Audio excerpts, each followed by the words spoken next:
Hey kids, have you ever wondered what being honest can bring you? Well, let me tell you an amazing story about a woodcutter who learned that honesty truly pays off.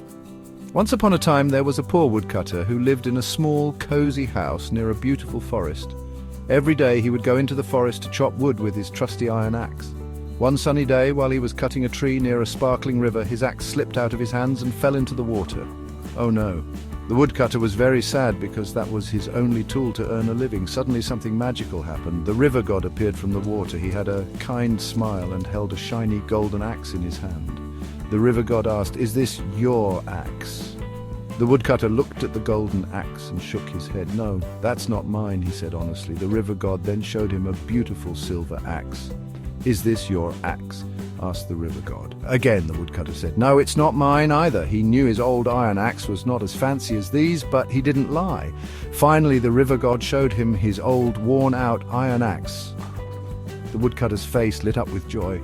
"Yes, this one is mine," he exclaimed happily. The river god was so impressed with the woodcutter's honesty that he decided to reward him.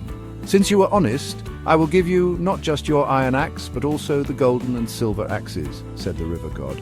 The woodcutter couldn't believe his luck. He thanked the river god and went home with all 3 axes. From that day on, the woodcutter's life changed. He worked hard with his new tools and became very successful. Everyone in the village admired him for his honesty and hard work. So kids, the moral of the story is, honesty is always rewarded. It's important to always tell the truth, even when it's hard. You never know what wonderful surprises honesty can bring you. Thank you for listening. Remember, keep being honest and good things will come your way. See you next time. Bye-bye.